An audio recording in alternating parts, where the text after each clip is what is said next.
आज का जो लेक्चर है ये आप लोगों के माइंड में बहुत सारी क्लैरिटी लेकर आएगा, खासकर तीन मुद्दों के ऊपर। पहला मुद्दा ये है कि किस तरीके से रुपये की वैल्यू डॉलर के कंपेयर में बढ़ती और घटती है। दूसरा मुद्दा है इंपोर्ट और एक्सपोर्ट के बारे में डिस्कस करेंगे, आखिर क्या इंपैक्ट पड़ता है अगर रुपये की वैल्यू फ्लक्चुएट होती है, ऊपर नीचे होती है हमारे इंपोर्ट और एक्सपोर्ट के ऊपर। और तीसरा जो मुद्दा रहेगा ये रहेगा हिस्टोरिकल, यानी कि पहले आजादी के टाइम पर हमारे रुपये की वैल्यू क्या थी डॉलर के कंपेयर में और आज की डेट में क्या हो गई है और इसका रीजन क्या है। जी हाँ, आप लोगों को रीजन भी यहां पर बताया जाएगा। तो ये तो हमारे तीन मेन मुद्दे रहेंगे। इसके अलावा छोटे छोटे और भी कई सारे मुद्दों पर हम लोग डिस्कस करेंगे, जैसे कि इंप्लॉयमेंट पे क्या इंपैक्ट पड़ता है। इसके अलावा क्रूड ऑयल हम लोग खरीदते हैं दूसरी कंट्री से, तो उसके ऊपर क्या इंपैक्ट पड़ता है, और भी तमाम छोटे छोटे बहुत सारे ऐसे मुद्दे हम लोग डिस्कस करने वाले हैं। तो बने रहिए मेरे साथ। I am Veer, welcome to study lover. तो आइए स्टार्ट करते हैं। अपनी रुपये और डॉलर के कंपेयर का जो सफर है, खासकर आजादी के जस्ट बाद की बात की जाती है, और यहां पर दोनों ही सफर यानी कि SUFFER जो इंग्लिश का सफर है और हिंदी का सफर है, दोनों के बारे में बात करेंगे। यानी कि एक यात्रा भी हम लोग देखेंगे अपने रुपये की, जो कि आज तक यहां पर है आजादी के टाइम से लेकर आज तक की, और किस तरीके से सफर करी है, यानी कि किस तरीके से भुगता है हमारी रुपये ने, अगर हम लोग कंपेयर करेंगे डॉलर के साथ में। तो दोनों ही सफर के बारे में मैं आप लोगों को यहां पर डिटेल में एक्सप्लेन करने वाला हूं। अगर बात करें आज़ादी के जस्ट बाद की, तो आप लोगों को यहाँ पर एक बड़ी ही इंटरेस्टिंग चीज़ देखने को मिलेगी कि हमारी करेंसी जो थी वो जस्ट इक्वल थी यहाँ पर, अगर बात करें यूएसए के डॉलर के बारे में, यानी कि ₹1 की वैल्यू बिल्कुल इक्वल थी यहाँ पर $1 के। पर लेकिन जैसे जैसे हम लोग आगे बढ़ते चले गए, तमाम कुछ ऐसी चीज़ें चेंज हो गई हमारी इकोनॉमी में कि यहाँ पर जो फंडा था, जो इक्वल यहाँ पर ये चल रही थी दोनों की वैल्यू, वो चेंज होती हुई चली गई। सबसे पहले तो आप लोग को ये पता होना चाहिए, जब तक हम अंग्रेजों के कंट्रोल में थे, यानी कि ब्रिटेन हमारे ऊपर कंट्रोल कर रहा था, उस टाइम तक हमारे ऊपर कोई कर्जा नहीं था। यानी कि जो भी कर्जा हुआ करता था वो ब्रिटेन के ऊपर हुआ करता था, नॉर्मली हमारे ऊपर कोई कर्जा नहीं था, क्योंकि हम उनके अंडर में थे। तो इसीलिए वहां पर जो वैल्यू थी यहाँ पर रुपये की, उस पर कोई ज्यादा इंपैक्ट नहीं पड़ रहा था। पर लेकिन जैसे ही हम लोग आगे बढ़ने स्टार्ट हुए, हमारी कंट्री आजाद हुई, और आजादी के बाद में 1951 के फेर में आप लोगों को देखने को मिला हमारा नया 5 ईयर प्लान निकल के आया। तो 5 ईयर प्लान को इंप्लीमेंट करने के लिए, हमारी सोसाइटी को एक सही डायरेक्शन देने के लिए, इंपावर करने के लिए सोसाइटी को, तो यहां पर पैसों की जरूरत पड़ी। तो उस टाइम पर हमने अपनी रुपये को थोड़ा सा डिवैल्यूएट कर दिया, यानी कि हमने अपनी रुपये को थोड़ा कम आंकना स्टार्ट कर दिया। और यहां पर उस टाइम पर सबसे बड़ी बात आप लोगों को ये देखने को मिलेगी, ये सारी चीजें गवर्नमेंट के द्वारा कंट्रोल की जाती थी। बाद में चलकर 1990 के एयरफेयर में आप लोगों को पता ही है, हमारी जो इकोनॉमी थी वो ओपन कर दी गई, यानी कि प्राइवेटाइजेशन, ग्लोबलाइजेशन और लिबरलाइजेशन के जो रिफॉर्म निकल कर आए, वो बाद का फंडा है, उस पर भी अभी बाद में बात करेंगे। पहले यहां पर स्टार्टिंग की बात देखते हैं। तो इकोनॉमी को जो थोड़ा यहाँ पर जो हमारी करेंसी थी उसको थोड़ा सा डिवैल्यूएट किया गया, और इसलिए किया गया ताकि हमारे यहाँ पर थोड़ा सा FDI आ सके और कुछ हमारी जो इकोनॉमी है थोड़ी सी स्ट्रांग हो सके। तो उसके चीज़ों पर फोकस देते हुए यहाँ पर चीज़ें की गई, यानी कि हल्का सा यहाँ पर इंपैक्ट देखने को मिला। उस टाइम पर चीज़ें फिर भी सही थी, पर लेकिन आगे चल के जो काफ़ी इंपैक्ट पड़ा हमारी इकोनॉमी पे, वो चल के पड़ा 1962 की वार के टाइम पे। 1962 की वार, जब चाइना की वार के बारे में आप लोग जिक्र करते हैं, उस टाइम पर हमारा जो रुपये और डॉलर का जो कंपेयर था, वो आप लोगों को देखने को मिलेगा $1 की वैल्यू लगभग 7.57 रुपये के कंपेयर में हो गई, यानी कि काफी डाउन हो गई हमारी इकोनॉमी। अगर बात करें यहाँ पर 1962 की चाइना के वार की बाद में, आखिर ऐसा क्यों हुआ? क्योंकि देखिए उस टाइम पर हम लोगों को कई सारी चीजों का यहाँ पर सामना करना पड़ा। एक तो हमारी इकोनॉमी में वैसे ही कई सारी प्रॉब्लम थी, जैसे कि हमारे यहाँ पर लोग भूखमरी की वजह से मर रहे थे, यानी कि उसके बाद में ग्रीन रिवॉल्यूशन आया, तब जाकर सिचुएशन सही हुई। पर लेकिन तब तक हमारी कंट्री में सिचुएशन काफी खराब थी, ऊपर से हम लोग को हथियार वगैरह खरीदने थे दूसरी कंट्री से, तो वो भी एक दूसरा फंडा था, जिसकी वजह से आप लोगों को देखने को मिलेगा हमारी इकोनॉमी की जो वैल्यू थी वो कहीं ना कहीं डाउन होनी स्टार्ट हो गई। फिर इसके बाद में 1971 में हम लोगों ने क्या किया, हम लोगों ने जो ब्रिटेन का पाउंड था उससे डीलिंक कर दिया अपनी इकोनॉमी को, और यहां पर एक तरीके से ब्रिटेन के पाउंड से जैसे इसको डीलिंक किया गया, उसके बाद में कनेक्ट हो गया हमारी इकोनॉमी कहीं ना कहीं डॉलर के साथ में। और फिर आगे चल के 1975 में कुछ ऐसी सिचुएशन बनी इमरजेंसी के ड्यूरेशन में, तो $1 की वैल्यू लगभग आप लोगों को देखने को मिलेगी 8.39 रुपये के कंपेयर में हो गया, यानी कि और भी ज्यादा यहां पर डिवैल्यूएट हो गई। और फिर आगे चल के जब बात करते हैं 1990 के एयरफेयर में, तब जाकर हमारी इकोनॉमी आप लोगों को देखने को मिली कि बिल्कुल ये डामाडोल स्थिति में पहुंच चुकी थी।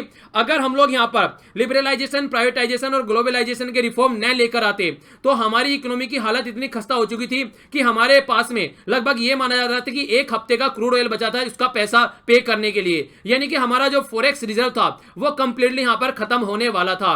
तो इतनी खस्ता हालत हमारी कंट्री की उस टाइम पर हो चुकी थी, और रुपये की वैल्यू भी $1 के कंपेयर में लगभग 17 रुपये यहां पर हो चुकी थी, यानी कि रुपये की वैल्यू और भी ज्यादा डिवैल्यूएट यहां पर हो गई। और आगे चल के 1993 में जो हमारी जो करेंसी थी यहाँ पर फिक्स्ड एक्सचेंज रेट के ऊपर काम कर रही थी, जिसको बाद में हटा दिया और यहाँ पर फ्लेक्सिबल एक्सचेंज रेट हो गया। यानी कि पहले गवर्नमेंट डिसाइड कर रही थी कि रुपये की वैल्यू कितनी डिवेल्युएट होनी है, कितना रुपये नीचे जाना है और कितना रुपये ऊपर आना है। फिर उसके बाद में हम लोगों ने क्या कर दिया, इसको इंडिपेंडेंट कर दिया। यानी कि अब मार्केट डिसाइड करेगी कि रुपये की वैल्यू क्या रहनी है और डिमांड एंड सप्लाई वाला फंडा यहाँ पर इंप्लीमेंट हो गया। यानी कि डिमांड एंड सप्लाई के ऊपर डिपेंड रहेगा कि हमारी रुपये की वैल्यू क्या होने वाली है। तो कुछ ऐसा फंडा देखने को मिला और उसके बाद में हमारी जो करेंसी थी और भी ज्यादा डिवेल्युएट होनी स्टार्ट हो गई। और लगभग आप लोगों को यहां पर नजर आएगा, अगर बात करें यहां पर 2008 की, तो 2008 में आप लोग यहां पर देखने को मिलेगी हमारी वैल्यू थी जो करेंसी की वो लगभग $43 थी। अगर 2010 की बात 43 रुपये थी एक डॉलर के कंपेयर में, 2010 में 45 आप लोगों को देखने को मिली और 2018 में लगभग ये 70 के करीब पहुंच गई। यानी कि $1 की वैल्यू लगभग 70 के करीब आप लोगों को देखने को मिली। तो ये था हमारी करेंसी का सफर, हिंदी वाला सफर भी और इंग्लिश वाला सफर भी। अब बात करते हैं यहाँ पर किस तरीके से यहाँ पर चीजें बढ़ रही हैं और किस तरीके से घट रही हैं, और अगर वैल्यू बढ़ रही है और घट रही है तो इसका क्या इंपैक्ट पड़ रहा है। अब वो वाला पहलू हम लोग देखते हैं। अब थोड़ा सा इसको उदाहरण के तौर पर भी हम लोग समझ लेते हैं। अगर बात करते हैं 1947 की, यानी कि जस्ट जब हमारी कंट्री आजाद हुई थी, उस टाइम पर यहाँ पर आप लोगों को जो हमारी रुपये की वैल्यू थी वो इक्वल थी डॉलर के कंपेयर में। तो इस टाइम पर अगर हम लोग यहाँ पर कोई सामान खरीदते हैं, यानी कि इंडिया में अगर कोई सामान खरीदते हैं हम लोग यहाँ पर, मान लीजिए आप लोगों ने यहाँ पर सामान खरीदा कोई 1000 रुपये का, 1000 रुपये का आप लोगों ने सामान खरीदा, तो आप लोगों को यहाँ भी वो सामान 1000 रुपये का ही मिलेगा। और अगर आप लोग उसको जाकर यूएसए में खरीदेंगे, यानी कि $1 का $1 है, तो $100 के आप लोगों को 100 रुपये मतलब 100 रुपये में आप लोगों को $100 मिल जाएंगे। तो यहाँ पर भी आप लोगों को जो सामान रहेगा उतना सामान आप लोगों को उतना ही महंगा पड़ेगा। यानी कि यहाँ पर भी आप लोगों को उतने सामान का उतना ही पे करना पड़ेगा जब यहाँ पर करेंसी की वैल्यू इक्वल है। यानी कि कहने का मतलब ये है, अगर आप लोग यहाँ पर अगर करेंसी यहाँ पर इक्वल है, वो अलग बात है कि यहाँ पर उस सामान की अगर वैल्यू ही ऊपर नीचे हो रही है, यानी कि अगर उनकी मार्केट में उस प्रोडक्ट की वैल्यू कम है या ज्यादा है, तो वो एक अलग डिपेंडेंसी रहेगी। हम फिलहाल अभी ये बात कर रहे हैं कि मान लीजिए ये सामान यहाँ पर भी इतने का ही मिल रहा है और यहाँ पर भी इतने का ही मिल रहा है आज की डेट में, और यहाँ पर डॉलर चल रहा है और यहाँ पर रुपये चल रही है। ये कंडीशन हम लोग मान के चल रहे हैं, ठीक है, समझ में आ गया ना। यानी कि यहाँ पर हम लोग रुपये में खरीद रहे हैं और यहाँ पर डॉलर में खरीद रहे हैं, पर सामान की अगर बात करें यहाँ पर वैल्यू की, जब डॉलर और रुपये इक्वल है, यहाँ पर दोनों एक ही तरीके से बेच रहे हैं इसको। पर लेकिन अगर बात करें आज के कंपेयर में, अगर आज के कंपेयर में मान लीजिए, अगर जैसे आज आप लोग मान लीजिए डॉलर की वैल्यू जैसे आप मान लीजिए यहाँ पर 70 है, ठीक है, $1 की वैल्यू यहाँ पर $70 के बराबर है। तो अब क्या फंडा पड़ेगा, अब थोड़ा इसको समझ लीजिए, यहां से आप लोगों को एक डिफरेंस समझ में आ जाएगा। थोड़ा ध्यान से समझिएगा, कंफ्यूज होने की जरूरत नहीं है, बिल्कुल सिंपल सा फॉर्मूला है। पहले यहां था $1 $1 के बराबर था, अब यहां पर क्या हो गया, अब यहां पर $1 की जो वैल्यू हो गई है वो कितना हो गया, यहाँ पर 70 रुपये हो गया है। यानी कि 70 गुना यहाँ पर हो गया है। तो अब यहाँ पर वो 1000 रुपये जो आप लोग दे रहे थे यहाँ पर, अब 1000 से काम नहीं चलेगा, इसमें आप लोगों को 70 की मल्टीप्लाई करनी पड़ेगी। यानी कि जो पहले आप लोग सामान 1000 रुपये का खरीद रहे थे, अब वो आप लोगों को 70,000 रुपये का मिलेगा। जी हाँ, ये बिल्कुल सही है। अब हमारा जो इंपोर्ट है वो महंगा हो गया है, यानी कि जो हम लोग सामान यहां पर खरीद रहे हैं वो महंगा हो गया है। अगर यहां पर बात करें इक्वल पैसे की बात करें, तो ये आईफोन जो रहेगा लगभग मान लीजिए आप लोग क्या मिल रहा है, ये आईफोन अगर $1000 का आप लोगों को मिल रहा है और हमारी करेंसी इक्वल है यूएसए के, तो आप लोगों को ये 1000 रुपये का ही मिल जाएगा, जो कि आप लोगों को नॉर्मल भी फोन देखने को मिलेगा। पर आज की डेट में इतना महंगा क्यों मिल रहा है, वो इतना महंगा इसलिए मिल रहा है क्योंकि हमारे कंपेयर में डॉलर की वैल्यू अगर देखेंगे आप लोग, वो कंप्लीटली डिफरेंट है। यानी कि हमारी करेंसी की वैल्यू काफी कम है, इसीलिए यहां पर हम लोग को $1 का 70 रुपये पे करना पड़ रहा है, और इसी वजह से ये फोन आप लोगों को 70,000 रुपये का मिल रहा है। यानी कि 70 गुना आप लोगों को यहां पर मल्टीप्लाई करके यहां पर इसके लिए पे करना पड़ रहा है। इसीलिए आप लोग मार्केट में बार बार सुनते हैं कि क्रूड ऑयल जो है हम लोगों को बहुत महंगा पड़ रहा है, यानी कि कच्चा ऑयल जो है वो हम लोगों को महंगा पड़ रहा है, क्योंकि ये बिल्कुल डिमांड एंड सप्लाई वाला फंडा भी यहां पर इंप्लीमेंट होता है। पहले आप लोग ये समझ लीजिए, यानी कि जो क्रूड ऑयल है, पहले अगर हम लोगों को वहां पर उसके लिए हम लोगों को पहले क्या देना पड़ रहा था, लगभग $40 देने पड़ रहे थे उसके लिए। पर आज की डेट में ये $70 से $75 अगर हो गया है, तो पहले हम लोग $40 को कन्वर्ट करके पैसे दे रहे थे, अब $70 को कन्वर्ट करके हम लोग यहां पर पैसे दे रहे हैं इस तरीके से। यानी कि अब हमको उतना ही कंपेयर में यहां पर ज्यादा पैसा पे करना पड़ेगा, क्योंकि डॉलर की वैल्यू जो है वो बढ़ती जा रही है और हमारी रुपये की वैल्यू जो है वो घटती जा रही है डॉलर के कंपेयर में। अब थोड़ा सा इसके अपोजिट बात करते हैं। हम लोग यहाँ पर अभी हम लोगों ने देखा, हम लोग यहाँ पर 70,000 रुपए लेकर जा रहे हैं और 1,000 रुपए का सामान खरीद के लेके आ रहे हैं, अगर हम लोग बात करें यहाँ पर यूएसए के कंपेयर में। पर लेकिन अगर यूएसए से कोई बंदा, कोई इंसान यहाँ पर लेके आ रहा है, वो जस्ट ओनली $1,000 लेके आएगा यहाँ से, और हमारी कंट्री में आते ही वो कन्वर्ट कराएगा, यानी कि डॉलर से रुपये में जब कन्वर्ट कराएगा, उसके ये $1,000 जो है ये यहाँ पर 70,000 रुपए में कन्वर्ट हो जाएंगे। तो कहने का मतलब क्या है, अब यहाँ पर अगर ये कोई आकर सामान खरीदेगा तो इसको वो बहुत सस्ता लगेगा, क्योंकि ये बस $1,000 लेके आए और उसके हाथ में इंडियन करेंसी के हिसाब से 70,000 रुपए हो चुके हैं। अगर पहले की बात करते तो ये $1,000 रुपए लेकर ही आता, $1,000 लेके आता और इसको यहाँ पर आकर $1,000 रुपए ही मिलते, यानी कि $1,000 रुपए का ही सामान ये खरीद पाता। अब भी $1,000 ही लेके आ रहा है, पर लेकिन अब यहाँ 70,000 रुपए का सामान ये खरीद पाएगा। समझ में आ गया ना। अगर जैसे जैसे हमारी करेंसी की वैल्यू डिवेल्युएट होती है तो यहाँ पर इसको क्या पड़ेगा, यहाँ पर इसको एक तरीके से सामान हमारी कंट्री में ये आकर खरीदेंगे तो सस्ता पड़ेगा, तो हमारी कंट्री का जो एक्सपोर्ट है वो बढ़ जाएगा। यानी कि अगर बाहर की कंट्री का कोई इंसान हमारी कंट्री में आकर कोई सामान खरीदेगा, अब उसको सस्ता पड़ रहा है, तो इसको सस्ता पड़ रहा है तो वो आसानी से यहां पर से ज्यादा सामान खरीद के लेके जाएगा। बेसिकली जो चाइना करती है वो अपनी करेंसी को डिवेल्युएट करके रखती है दूसरी करेंसी के कंपेयर में, इसीलिए चाइना का सामान, वही फोन आप लोगों को अगर आप लोग दूसरी कंपनी का देखिए बहुत महंगा पड़ेगा, वो चाइना का बहुत सस्ता पड़ जाता है। तो इसकी कंडीशन क्या है, कंडीशन यही है, वो अपनी करेंसी को काफी डिवेल्युएट करके रखते हैं, इसीलिए चाइना का माल नॉर्मली आप लोगों को सस्ता नजर आता है, जिसकी वजह से वो एक एक्सपोर्ट ओरिएंटेड कंट्री आज की डेट में बन चुकी है। और इसीलिए हम लोग को यहाँ पर जब हम लोग कच्चा तेल खरीद के लेके आते हैं, क्रूड ऑयल, क्योंकि हम लोग को वहां पर डॉलर में पे करना पड़ता है, तो इसीलिए हम लोगों को महंगा पड़ रहा है। तो सिंपल सा फंड है, ज्यादा रटने की या फिर ज्यादा मतलब आप लोगों को सर में दर्द करने की कोई जरूरत नहीं है। बस ये याद रखना है, जैसे जैसे हमारी जो हमारी रुपये की वैल्यू अगर गिरती है तो हमारा इंपोर्ट जो है वो तो क्या हो जाता है, वो तो महंगा हो जाता है, ठीक है ना। इंपोर्ट महंगा हो जाता है और एक्सपोर्ट सस्ता हो जाता है, ठीक है। और अगर रुपये की वैल्यू बढ़ती है तो इसका अपोजिट हो जाएगा, यानी कि हमारा इंपोर्ट जो हो जाएगा वो सस्ता हो जाएगा और जो हमारा एक्सपोर्ट हो जाएगा वो महंगा हो जाएगा, ठीक है। तो यहां पर इस तरीके से ये फंडा आप लोगों को एक तरीके से माइंड में क्लियर रहना चाहिए, इसमें कोई भी आप लोगों को कंफ्यूजन नहीं होना चाहिए। तो अब एक एक करके फैक्टर यहां पर गिन लेते हैं जिसकी वजह से रुपये की और जो डॉलर की वैल्यू है उसमें कंपेयर किया जाता है, और जिसकी वजह से रुपये और डॉलर की वैल्यू बढ़ती और घटती रहती है अगर उनके कंपेयर हम लोग करके देखेंगे।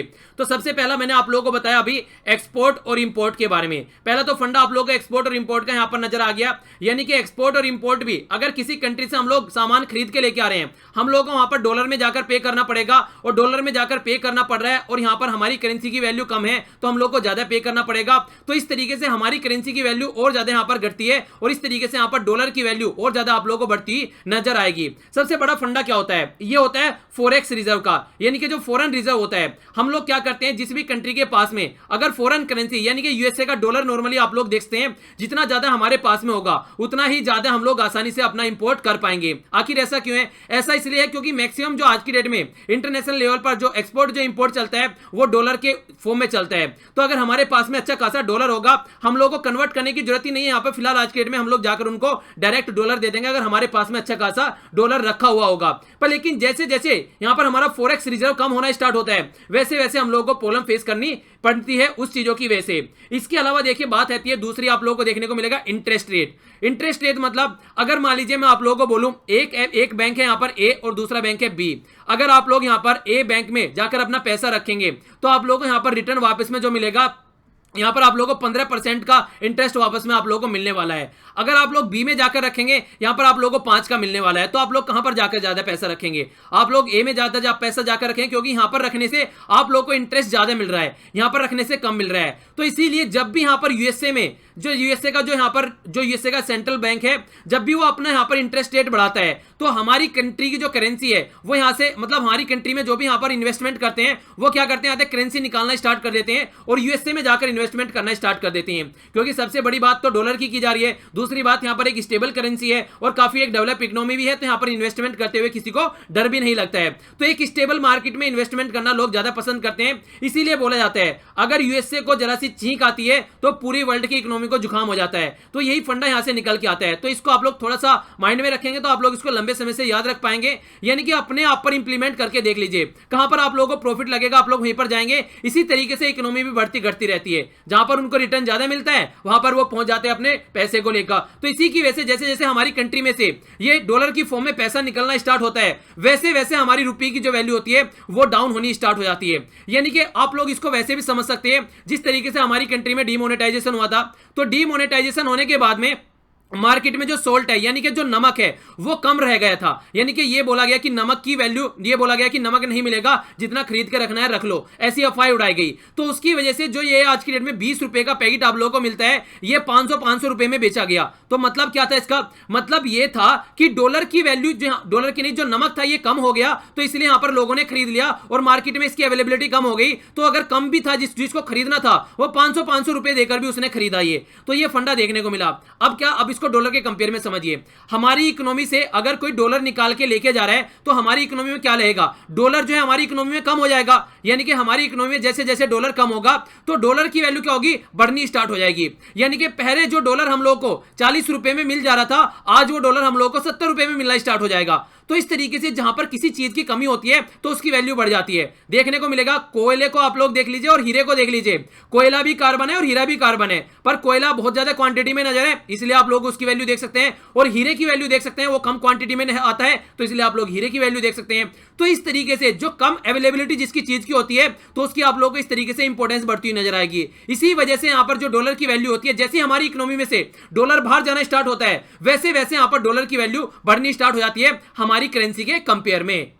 दूसरा एक और रीजन यहां पर आप लोगों को देखने को मिलेगा, यह है current account deficit. Current account deficit क्या होता है, नॉर्मल भाषा में अगर मैं शब्दों में समझाऊं आप लोगों को, एक लेमैन भाषा में, तो यानी कि इसका मतलब आप लोग ये बोल सकते हैं जितना हम लोग एक्सपोर्ट करते हैं उससे जो हमारे पास में मनी आती है और जितना हम इंपोर्ट करते हैं उसमें हम लोग जितनी मनी हम लोगों को देनी होती है, तो इंपोर्ट में हम लोगों को ज्यादा देनी है और एक्सपोर्ट हमारा कम है। यानी कि एक्सपोर्ट करने के बाद में, सामान बेचने के बाद में हमारे पास में जो पैसा आया है वो इतना नहीं है कि हम लोग अपना इंपोर्ट का सारा जुगता यहां पर पैसा कर सकें, यानी कि हम लोग को इंपोर्ट में ज्यादा पैसा देना पड़ रहा है। तो इसीलिए हमारे पास में क्या हो गया, डेफिसिट हो गई पैसे की, ठीक है ना। यानी कि हम लोग को बाहर जो पैसा ज्यादा भेजना पड़ रहा है, सामान हम लोग ज्यादा खरीद के लेके आ रहे हैं, पर लेकिन हमारी कंट्री में जो हम लोग सामान हमारी कंट्री में खरीद के ज्यादा लेके आ रहे हैं और जो बेच रहे हैं वो हम लोग कम बेच रहे हैं। तो जो बेचने से पैसा आता है वो कम है और जो हम लोग सामान खरीद रहे हैं वो हम लोग ज्यादा का खरीद रहे हैं। तो इसलिए आप लोगों को देखने को मिलेगा यहां पर एक डेफिसिट आ जाएगा, यानी कि हम लोगों का जो यहां पर डेफिसिट आ गया है, ये इसको बोलते हैं हम लोग करंट अकाउंट डेफिसिट। एक मोटी मोटी भाषा में है, ठीक है। तो इसके ऊपर आगे चल के और वीडियो आप लोगों को मिलेगी, डिटेल में वहां पर डिस्कस किया जाएगा और भी बहुत सारे फंडे होते हैं इसके पीछे। फिलहाल अभी आप लोग यहां पर ये इतना समझ लीजिए जो मैंने आप लोगों को अभी फंडा बताया है, ठीक है। यानी कि बिल्कुल दूसरे भाषा में अगर आप लोगों को समझाऊं वो आप लोग इस तरीके से बोल सकते हैं, अगर नॉर्मल तरीके से और भी ज्यादा नॉर्मल तरीके से स्टूडेंट्स के लेवल पर जाकर समझाया जाए तो मान लीजिए आप लोगों के घर से कितना आता है, घर से आप लोगों को 10,000 रुपए महीना मिलता है, पर आप लोग खर्च कितना कर रहे हैं, आप लोग खर्च कर रहे हैं 12,000, तो यानी कि 2,000 रुपए के आप लोग डेफिसिट में चल रहे हैं। तो इस तरीके से यहां पर देख सकते हैं आप लोग, यानी कि एक्सपोर्ट हम लोग इतना नहीं कर रहे हैं जितना हम लोग इंपोर्ट कर रहे हैं, और एक्सपोर्ट से जो जितना पैसा आ रहा है उससे ज्यादा हम लोग को इंपोर्ट में देना पड़ रहा है, तो हमारी कंट्री में करंट अकाउंट डेफिसिट आ जा रहा है। तो उसकी वजह से भी हमारी वैल्यू जो है करेंसी की वो डिक्रीज हो जाती है, और जो यहां पर डॉलर की वैल्यू है उसके कंपेयर में हमारी कम दिखने को मिलेगी और डॉलर की वैल्यू ज्यादा देखने को मिलेगी। तो यहां पर करंट अकाउंट डेफिसिट जैसे जैसे बढ़ता चला जाता है वैसे वैसे हमारी करेंसी की जो वैल्यू है वो भी आप लोगों को कम होती हुई नजर आएगी। दूसरा एक और फंडा यहां पर है, अब तो हम लोगों ने अपनी कंट्री में देखा कि डॉलर की वैल्यू अगर हमारी कंट्री में कम हो गई, यानी कि हमारी कंट्री में डॉलर जो कम मिलने लगा तो उस टाइम से वैल्यू बढ़ जाएगी। अगर इंटरनेशनल मार्केट में भी डॉलर कम हो गया, यानी कि अगर किसी कंट्री जैसे कि चाइना ने बहुत ह्यूज लेवल में आज के डेट में रिजर्व इकट्ठा करके रख रखा है और यूएसए में बहुत ज्यादा रिजर्व इकट्ठा हो रखा है, इस तरीके से अगर इंटरनेशनल मार्केट में डॉलर ही ना मिले लोगों को तो तब भी इसकी वैल्यू बढ़ती नजर आएगी, तो फिर हमारी जो करेंसी की वैल्यू है वो आप लोगों को घटती हुई नजर आएगी। तो ये कई सारे फैक्टर तो आप लोगों को देखने को मिलेंगे। इसके अलावा पॉलिटिकल स्टेबिलिटी होना बहुत जरूरी है। कुछ दिनों पहले आप लोगों को वेनेजुएला की करेंसी देखने को मिली, बिल्कुल जमीन में क्या गड्ढे में चली गई बिल्कुल इकोनॉमी। रीजन यही था कि देखिए उनकी इकोनॉमी अनस्टेबल हो गई वहां पर, तो उस टाइम पर भी आप लोगों को ये चीजें देखने को मिलेगी। इन्फ्लेशन बहुत ज्यादा बढ़ना स्टार्ट हो जाएगा, और जैसे जैसे इन्फ्लेशन बढ़ना स्टार्ट होता है वैसे वैसे आप लोगों को डिमांड एंड सप्लाई का फंडा जो होता है वो डगमगाना स्टार्ट हो जाएगा, और वैसे लोगों की जो जॉब है वो जानी स्टार्ट हो जाती है। यानी कि जो लैक ऑफ जॉब, यानी कि लैक ऑफ एम्प्लॉयमेंट की यहां पर जैसे यहां पर चीजें बढ़ती हैं वैसे इकोनॉमी और ज्यादा डामाडोल होने लगती है। आखिर क्यों बोला जाता है कि जिस कंट्री में अच्छी जॉब मिल रही है उस कंट्री का ग्रोथ अच्छा होता है?